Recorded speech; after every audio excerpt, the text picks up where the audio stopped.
Welcome, friends. My name is Avinash Gorakshakar, and I welcome all of you to another interesting episode of Connexia High Flyers.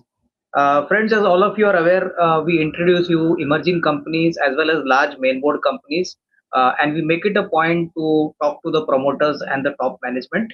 And in this process, we get a lot of valuable information from the top management, from the promoters as regards their business model, their growth journey, their future growth plans, and this helps all our investors to take a very conscious investment call when they invest in such companies.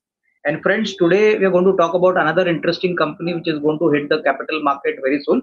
The company today we are going to talk is Asta Spintex Limited, and I have the privilege of having the promoter and the whole-time director, Mr. Goti Vivek Rasiklal. विवेक भाई बहुत बहुत धन्यवाद time देने के लिए. Thank you. Thank you for giving us this opportunity.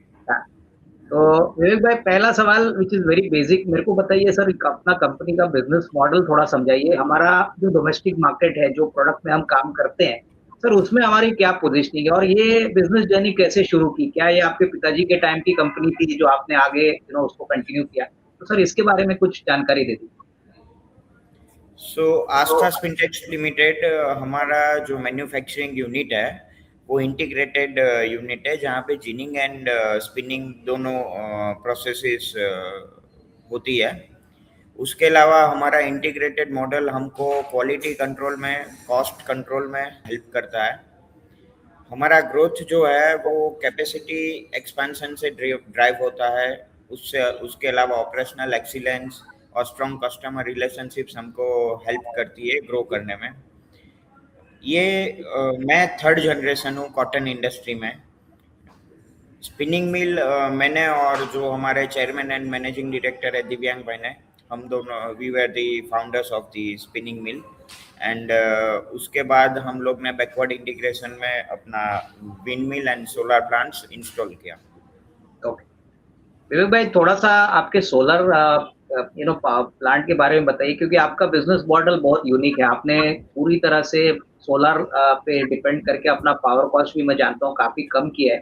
तो sir थोड़ा बहुत बताइए कि सोलर प्लांट की कैपेसिटी कितनी है, कितने पावर का कितना रिक्वायरमेंट मोटा मोटी ये सोलर प्लांट हमको केटर करता है. सर इसके बारे में थोड़ी जानकारी दे दीजिए.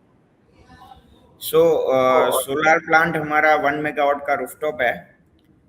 4 मेगावाट का ग्राउंड माउंटेड सोलर प्लांट है.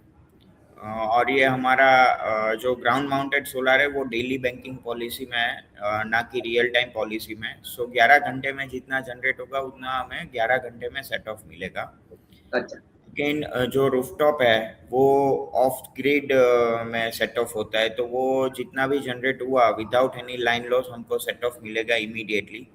एंड उसके अलावा हमारा 2.7 मेगावाट का जो विंडमिल है वो मंथली बैंकिंग पॉलिसी में है, जिससे अभी का जो नया पॉलिसी में रियल टाइम सेटलमेंट है, इसमें हम लोग को monthly generation versus monthly consumption पे सेट ऑफ मिलता है, जो हमको मदद करता है हमारा ऑलमोस्ट अराउंड 70% पावर कंजम्पशन को खुद जनरेट करने में. और ये टेक्सटाइल में एज अ स्पिनिंग मिल जो सबसे ज़्यादा कॉस्ट है प्रोडक्शन का वो पावर कॉस्ट है.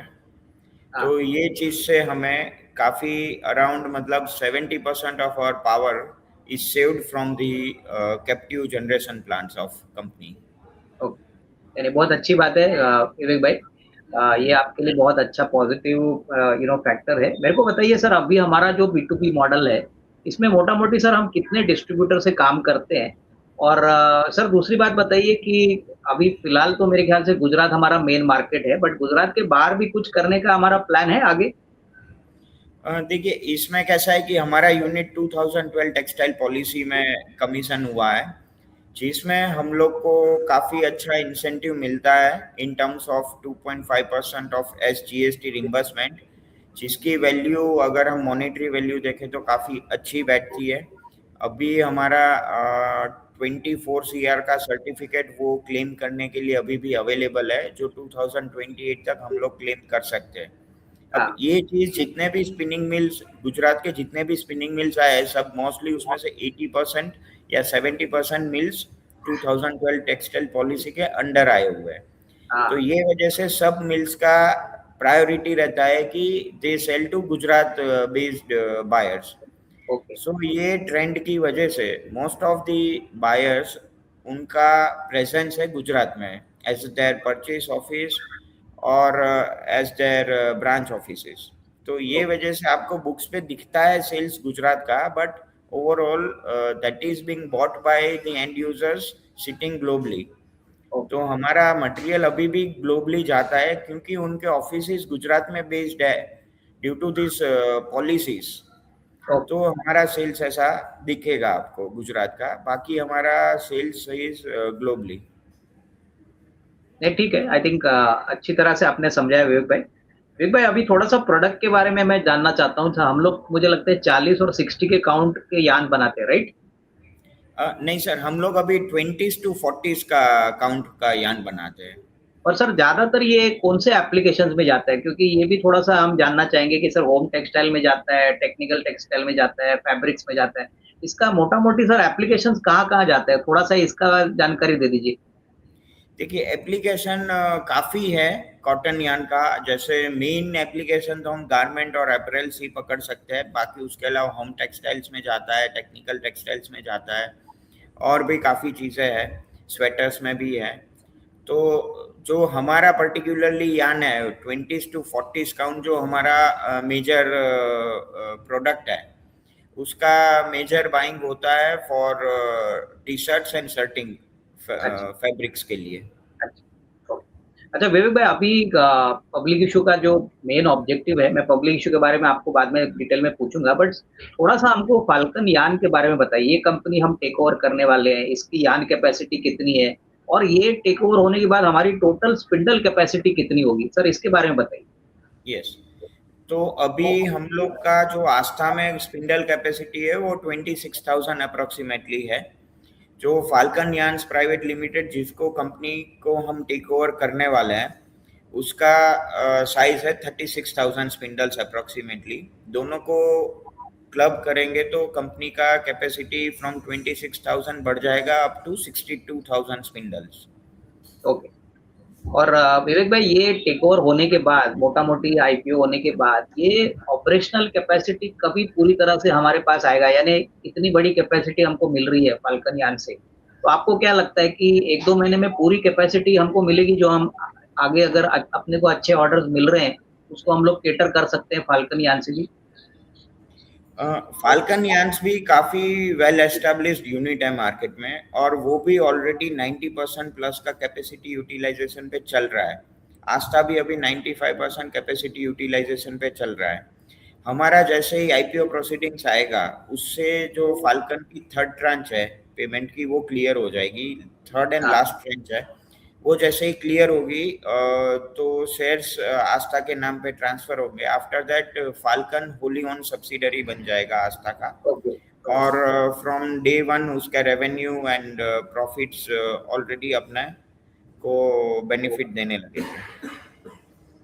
विवेक भाई, मेरे को एक बात बताइए। देखिए, ये मार्केट बहुत अच्छी तरह से आपसे जानना चाहते हैं कि अभी दोनों यूनिट मोटा मोटी 90% पे काम कर रहे हैं। अगले साल दैट इज 27 के लिए तो आपको फाल्कन यान का भी बेनिफिट मिलेगा। जो प्रॉफिट का कंट्रीब्यूशन होगा, क्योंकि हमने देखा है कि देखिए आस्था ने तो बहुत अच्छा काम किया है, प्रॉफिटेबिलिटी भी अच्छी है, रेवेन्यू भी बढ़ा है। तो वही मॉडल हम फाल्कन यान में रेप्लिकेट करेंगे? क्योंकि मैं देख रहा था कि फाल्कन यान का जो पुराने प्रोमोटर थे, वहां पे तो प्रॉफिटेबिलिटी इतनी खास नहीं है। तो ये आने वाला साल या 2 साल आप प्रॉफिटेबिलिटी पे फोकस करेंगे? क्योंकि कैपेसिटी तो मोटा मोटी 90% यूटिलाइजेशन है। तो is this thinking right from my side? Yes, तो हमारे जो फर्स्ट टारगेट है after the acquisition of falcon, उसका प्रॉफिटेबिलिटी हम ऑनलाइन विथ आस्था लेके आए, जिसके हाँ। लिए ऑलरेडी हमारे पास काफ़ी एक्शन प्लान्स हैं। जिसमें अगर हम देखें फाल्कन का जो यार्न यील्ड है, मतलब कि कॉटन आप 100 kg फॉर एग्जांपल डालेंगे ऐसे रॉ मटेरियल, तो आगे फिनिश प्रोडक्ट कितना केजीज निकलेगा, उसको हम यार्न यील्ड बोलते हैं। तो एज ऑफ नाउ जो फाल्कन का यार्न यील्ड है वो अराउंड 68% है, और आस्था का जो यार्न यील्ड है वो अराउंड 73% है। सो अच्छा। There is an difference of around 5% yarn okay. Yield में। तो okay. 5% is a huge cost saving. और ये चीज़ के लिए हमें कुछ मेजर चेंजेस नहीं है, सिर्फ रॉ मटेरियल प्रोक्योरमेंट का स्ट्रेटेजी में ही चेंज करना है। क्योंकि हम थर्ड जनरेशन है कॉटन में, हम यहाँ पे फार्मर्स के साथ अच्छे से जुड़े हुए हैं, तो हमको एक अच्छे प्राइसिंग पे अच्छी क्वालिटी का माल मिलता है, और वो हमारा स्ट्रेंथ मानते हैं हम लोग। तो ये चीज़ हमको रेप्लिकेट करना है वहाँ पे। उसके ओके। अलावा वहाँ के जो मैनेजमेंट ओवरहेड्स थे फॉर दी पास्ट प्रमोटर्स, तो डायरेक्टर रेम्यूनरेशन वगैरह काफ़ी हाई था, जो अब वो नहीं रहने वाला है। तो ये सब चीज़ करके वी आर एक्सपेक्टिंग कि we will be almost in line with Aastha's profitability. Okay. तो मोटा-मोटी मैं ये बात समझ लूँ विवेक भाई कि 27 में कुछ ना कुछ तो इम्प्रूवमेंट आएगा, क्योंकि इस यूनिट की जो जो सब्सिडरी बनेगी एज़ ऑफ मार्च 27, तो इसमें मोटा-मोटी थोड़ा-सा बेनिफिट प्रॉफिट मार्जिन में ज़रूर दिखना चाहिए, राइट? यस डेफिनेटली, क्योंकि अपना फाल्कन में भी अगेन वहाँ पे भी विंडमिल भी है उनके पास 2.6 मेगावाट का, अगेन उनके हाँ। पास भी 4 मेगावाट का ग्राउंड सोलर प्लांट है। तो ये सब चीज़ का बेनिफिट ऑफ कोर्स हमको मिलने वाला है इन फ्यूचर। तो अच्छा, मेरे को बताइए विवेक भाई, हमारा जो मेन रॉ मटेरियल है कॉटन, सर कॉटन का कैसा अरेंजमेंट है? हम लोग का कोई कॉन्ट्रैक्चुअल अरेंजमेंट है हमारे सप्लायर्स के साथ या डायरेक्टली फार्मर्स के साथ? और दूसरा, सर अभी तो मानसून चालू हो चुका है, लेकिन आपको क्या लगता है इस साल भी कॉटन का प्राइस रीजनेबल रहेगा? क्योंकि वो हमारे लिए बहुत इंपॉर्टेंट वेरिएबल है। हमारे धंधे में कॉटन का प्राइस कंट्रोल में रहना एक इंपॉर्टेंट वेरिएबल है, उससे ही हमारा रियलाइजेशन बढ़ता है। तो सर इसके बारे में कुछ बताइए। तो हमारा ऐसा कोई कॉन्ट्रेक्चुअल सप्लायर नहीं रहता है, बट हमारा जो अवेलेबिलिटी है, क्योंकि हमारा बेस काफ़ी अच्छा है सप्लायर्स का, तो वो सप्लायर्स हमारे पास any point of given time रहते हैं हमारे पास, उसके ऑफर्स भी रहते हैं। बट जो हमारा स्ट्रेटेजी है for procurement of raw material की, आज जितना हमने हमारा फिनिश्ड यार्न का सेल्स लिया है, उसके सामने जितना प्रोक्योरमेंट हमको करना है for the production of that order, उतना सेम क्वांटिटी हम सेम डे प्रोक्योर कर लेते हैं। फर्स्ट थिंग, उसमें हमारा जैसे ऑर्डर बुक रहता है कभी भी 90 टू 120 डेज का। तो सपोज हमारा कोई रॉ मटेरियल का प्राइस इंक्रीज आता है, तो we have enough time for offering at new prices, giving our customers time to further offer their customers. तो ये चीज साइकिल है अराउंड 1 मंथ का, 1.5 मंथ का प्राइस इंक्रीजिंग का। तो यही रीजन से हम लोग के पास 3 से 4 महीने का ऑर्डर बुक होता है, जिसकी वजह से हम कंफर्टेबल रहते हैं कि in terms of price increase हम हमारे कस्टमर को वेल नोटिस पीरियड दे सके कि आगे ये प्राइस इंक्रीज एक्सपेक्टेड है, तो आप आगे अपने कस्टमर्स को उस तरीके से कोट करना स्टार्ट कर दें। सेकेंड चीज जो आपने फ्लक्चुएशंस का बोला, तो अभी कैसा है कि अपना नेक्स्ट सीजन का या मॉनसून का आपने जो बात किया, तो ऑफ कोर्स ये अपना वेदर डिपेंडेंट क्रॉप है। बट अगेन जैसे पर्टिकुलरली इन गुजरात का मैं बात करूँ जहाँ पे वी आर सिचुएटेड, तो यहाँ पे सर अपना काफ़ी अच्छा नर्मदा कैनाल का नेटवर्क गवर्नमेंट ने बना रखा है, जिसकी वजह से जैसे अल्नीनो इफेक्ट या कोई अदर वेदर इफेक्ट्स आते हैं, फिर भी फार्मर्स को ऑन टाइम पानी मिल जाता है, जो सबसे मेजर रिक्वायरमेंट है क्रॉप के लिए। तो वो चीज़ काफ़ी कंपनसेट कर देती है। हालांकि we can never replace natural rain और अदर नेचुरल प्रोसेसेस, बट ये चीज़ काफ़ी हेल्प करती है और क्रॉप को सरवाइव करवाने में। दूसरा चीज़ सर, गवर्नमेंट अभी काफ़ी सपोर्टिव है। जैसे जब अराइवल का टाइम होता है अपना इंडियन क्रॉप का, कॉटन क्रॉप का, तो that time there is an import duty of 11% on cotton. जब ये फार्मर्स का अराइवल पूरा हो जाता है, सीजन पूरा हो जाता है, तो पीछे का 6 महीने का विंडो लास्ट अगर हम 2-3 साल का पैटर्न देखें गवर्नमेंट का, तो हर बार उन्होंने प्राइस को स्टेबल रखने के लिए इंपोर्ट अलाउ किया है बाय मतलब अलाउ इन द सेंस कि प्रमोट किया है कि जब हमारे पास कॉटन की अवेलेबिलिटी कम होती है, तो वो इंपोर्ट ड्यूटी कम करके हमको एज ए इंडस्ट्री सपोर्ट मिलता है, और साथ में वो लोग इंपोर्ट ड्यूटी रखते हैं जब अपने फार्मर्स का अराइवल आता है, तो दे स्टेबलाइज वेल। ठीक है, आई थिंक अच्छा समझाया आपने विवेक भाई। विवेक भाई, मेरे को अभी थोड़ा सा अपॉर्चुनिटी मार्केट के बारे में बताइए। कॉटन यान तो वैसे भी कमोडिटी है, लेकिन अगर हम अगले 3-4 साल की बात करें, तो how do you see India compare to the global market? यानी ग्लोबल मार्केट में भी टेक्सटाइल एक्सपोर्ट्स अभी गवर्नमेंट बहुत एग्रेसिवली पुश कर रहा है। तो मेरी दो क्वेश्चन है। एक तो सर, ओवरऑल डोमेस्टिक मार्केट में हमारा क्या अपॉर्चुनिटी, क्या हमारे क्लाइंट्स आगे चल के फाल्कन यान आने के बाद और भी बढ़ेंगे? ये नंबर 1 क्वेश्चन है। जिससे कि आपको और बिजनेस मिलेगा? और दूसरा सर, एक्सपोर्ट मार्केट में हमने कोई एंट्री करने का प्लानिंग किया है क्या? सो देखिए, हम ऑलरेडी ब्रांड नॉमिनेशन का काम करते हैं, जिसमें हम कुछ ब्रांड्स के साथ नॉमिनेटेड है। तो वो नॉमिनेशन बेस पे वो ब्रांड्स ऑलरेडी यूरोप वगैरह पे बैठे हैं, और उनके जो प्रोक्योरमेंट मैनेजर्स होते हैं वो अपने वेंडर्स को हमारे नॉमिनेशन देते हैं, गारमेंट मैन्युफैक्चरर्स को। वो हमसे आके यान लेके जाते हैं, तो in a way we are indirectly connected with the exports market. Second, हमारा जो अपना ये डोमेस्टिक मार्केट का बात है, तो Indian textile is expected to grow around between 10 to 13% CAGR, जबकि अपना global textile is expected to grow by 5.86%। So okay. This shows the high demand in domestic market. Second, अपना जो गवर्नमेंट के initiatives है, लाइक FTA विथ यूरोप, तो उसमें major जो सबसे बड़ा बेनिफिशियल इंडस्ट्री है वो टेक्सटाइल्स ही है। अगेन, हम जो यान में काम करते, तो हम ट्राई करते कि हम हमारा वैल्यू एडेड यान को मार्केट में पुश करें, जहाँ पे हम सर्टिफाइड यान्स में ऑर्गेनिक यान्स करते हैं, PCI यान्स करते हैं, इकोटेक्स यान करते हैं। तो ये सब अलग अलग तरीके के वैल्यू एडिशन प्रोडक्ट है। उसके अलावा हम लोग आगे जाके इसमें और भी वैल्यू एडिशन कर सकते हैं, जैसे डबल यान, TFO हो गया अपना, फिर स्लब यान्स या टू प्लाई यान्स। तो ये सब अपॉर्चुनिटीज को हम टैप करने वाले हैं इन नियर फ्यूचर। नहीं, ठीक है, आई थिंक अच्छी बात है। सर, अभी थोड़ा सा फिनेंशियल्स के बारे में बात करते हैं। मेरे को पिछले साल का नंबर मैं पहले आपको बोल देता हूँ। और पिछला साल बहुत अच्छा था, करीबन 350 करोड़ का हमारा टॉप लाइन था। और प्रॉफिट करीबन 22.91 करोड़ था, और दिसंबर में भी नंबर काफी अच्छे हैं। तो सर, हम लोग ये बात मान के चले कि जो ग्रोथ लास्ट ईयर था, अभी नंबर मत बताइए, बट आपको क्या लगता है कि this year, that is already March 26 तो खत्म हो चुका है, बट सर आने वाला साल, दैट इज March 27, जो अभी फाल्कन यान भी आएगा, आस्था भी काम करेगी, तो मोटा मोटी March 27 का एक ब्रॉड आउटलुक अगर आप बताओ कि भाई मार्केट में क्या सिग्नल आपको मिल रहा है, किस प्रकार से डिमांड है, और ये साल हमारे लिए किस प्रकार से होगा? ये साल भी हमारे लिए अच्छा एक्सपेक्टेड है, क्योंकि the market is very stable, और हम इन लाइन है with the growth of the company.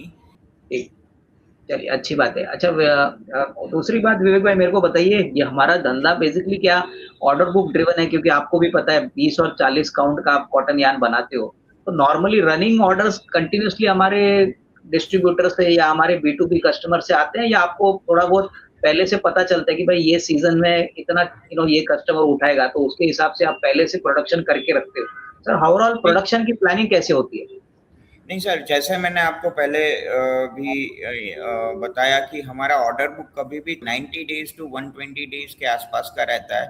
तो हमारा जितना भी प्रोडक्शन होता है वो अगेंस्ट ऑर्डर ही होता है। और अगर हमारा आप देखोगे past order book for last 3 years या 5 years, तो आपको दिखेगा कि major of our portion of production पूरा सब रिपीटेड कस्टमर्स को ही जाता है। मंथ मंथ ऑन मंथ आप देखोगे तो उनके ही ऑर्डर्स हमारे कंटिन्यूस रहते हैं। तो यही हमारा स्ट्रेंथ है मार्केट में, और मार्केट में कस्टमर्स का ट्रस्ट है कि हमको रिपीटेड ऑर्डर्स मिल रहे ड्यू टू और क्वालिटी प्रोडक्ट्स। तो ये सब चीज़ें हमको कंसिस्टेंसी और स्टेबिलिटी दोनों में हेल्प कर रहा है। और फाल्कन का एक्विजिशन का भी यही रीज़न था कि हमारे जो एग्जिस्टिंग कस्टमर्स है उनका डिमांड फुलफिल करने में ये कैपेसिटी हमको छोटा पड़ रहा था, जिसकी वजह से we were looking for an production expansion, and we found a good opportunity in acquiring Falcon, और उसको हमने टैप किया। ठीक है। अच्छा, विवेक भाई, अभी सबसे इम्पोर्टेंट सवाल हम लोग पब्लिक इशू कर रहे हैं, तो आपके लिए भी बहुत बड़ा क्रेडिबल अचीवमेंट है कि कंपनी अभी पब्लिक हो जाएगी। सर, हम लोग कितना पैसा उठा रहे हैं, और ये पैसा जरा ब्रॉडली बताइए। एक तो फाल्कन यान के लिए, एक्विजिशन के लिए, और कोई खर्चा हम लोग करने वाले इस पब्लिक इशू के पैसे से? सो IPO साइज अपना टोटल 170 CR का है, जिसमें से फाल्कन के प्रमोटर्स को वो for the purchasing of falcon transfer होंगे अराउंड 111.51 CR। उसके अलावा हम लोग 10 CR इन्फ्यूज करेंगे for the working capital of falcon. in order to increase the profitability and order book. बाकी का सर अपना normal CGP and IPO expense है. सो मेन अपना आईपीओ प्रोसीडिंग्स जा रहा है for the acquisition of falcon and the profit capital working capital for falcon. अच्छा विवेक भाई, हमारा नॉर्मली वर्किंग कैपिटल साइकिल कितना लंबा होता है? यानी कस्टमर को हम माल सप्लाई करते हैं तो कुछ एडवांस मिलता है, या मेरे ख्याल से कुछ नॉर्मल 45-60 डेज का टाइम फ्रेम है जहाँ पे पैसा वापस आता है? सर हमारा ऑलमोस्ट ये आप 90 डेज के आसपास का वर्किंग साइकिल पकड़ो, 90 to 100 डेज का. ओके. अच्छा विवेक भाई, एक बात जो काफी इन्वेस्टर्स आपको पूछे होंगे या पूछेंगे, हमको बताइए पिछले साल दैट इज 25 और अभी दिसंबर तक जो नंबर्स हमको प्रोस्पेक्टस में मिले, वहां पे कैश फ्लो अभी भी नेगेटिव है. तो इसमें क्या इन्वेंट्री आपको स्टोर करनी पड़ती है, उसीलिए आपका वर्किंग कैपिटल नेगेटिव, और पब्लिक इशू के बाद होपफुली आपको पैसा मिलेगा तो काफी हेल्प मिलेगी आपको, तो आगे क्या लगता है कि operating cash flow will again become normal and positive for us? Yes definitely वो चीज़ हमको काफ़ी हेल्प करेगी. उसके अलावा अगर हम स्पिनिंग इंडस्ट्री देखें तो हमारी इन्वेंट्री को काफ़ी इन्वेंट्री हमारा पूरा लिंक्ड है directly with the order book. जैसे हमने बताया कि हमारा ऑर्डर बुक कभी भी बिलो 90 डेज हम लोग कंफर्टेबल नहीं है, तो एटलीस्ट 90 डेज का ऑर्डर बुक हमारे हाथ में at any point of given time रहता है. तो अकॉर्डिंगली क्योंकि इसके raw material is very fluctuating in prices, तो हम सेम डे प्रोक्योर करते तो हमारा उस हिसाब से इन्वेंट्री भी उतना बड़ा रहता है. साथ में अगर हम कैश फ्लो का बात करें तो इन FY25 उसके पहले हमारा cash flow was positive. In FY25 क्या हुआ कि at that time there was a war situation between Israel and its nearby countries. तो उसकी वजह से रेड सी चैनल में से जो शिपिंग लाइंस का रूट था इट वाज वेरी डिसरप्टेड. तो वो डिसरप्शन की वजह से शिपिंग लाइंस ऑन टाइम यहाँ से वेसल ऑन बोर्ड नहीं हो पा रहे थे, जिसकी वजह से काफ़ी पोर्ट कंजेशंस थे, काफ़ी शिपिंग शेड्यूल्स कैंसिल हुए थे. तो जो हमारे कस्टमर्स एंड यूजर्स बाकी बाहर के कंट्रीज में बैठे थे, दे आस्क्ड आवर बायर्स या their offices in Gujarat to stop the shipment currently. हालांकि उनके ऑर्डर्स आ चुके थे बट ये काफ़ी उनकी लॉजिस्टिकल कॉस्ट बढ़ गई थी, तो they ask to hold it for 1 quarter. उसके हाँ. बाद अगर आप देखेंगे तो मार्च के बाद अप्रैल में जून में अगेन वो सब मटेरियल डिस्पैच हो गया. तो वो टाइम पे पर्टिकुलरली हमारा इन्वेंट्री भी बढ़ गया था. अगर हम देखेंगे तो दिस वाज द रीजन कि अगेंस्ट ऑर्डर भी हमारे डिस्पैचेस स्लो थे because of the war situation at that point of time disrupting the shipping lines. तो ये वजह से नेगेटिव कैश फ्लो अपने वो टाइम पे थे which was back to normal after 1 quarter.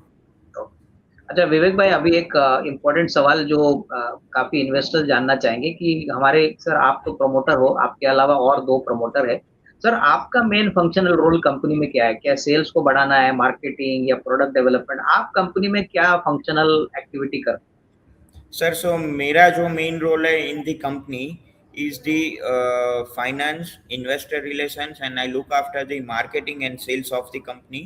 जो हो? हमारे साथ दिव्यांग भाई है, managing director and chairman of the company, वो देखते हैं procurement and the production for the company. और हमारे साथ जो जसवंत भाई और रसिक भाई हैं, वो हमको ये सब रोल्स में सपोर्ट करते हैं. एंड साथ में ही जो बाकी के डिफरेंट सेक्टर्स है उसमें they try to support us.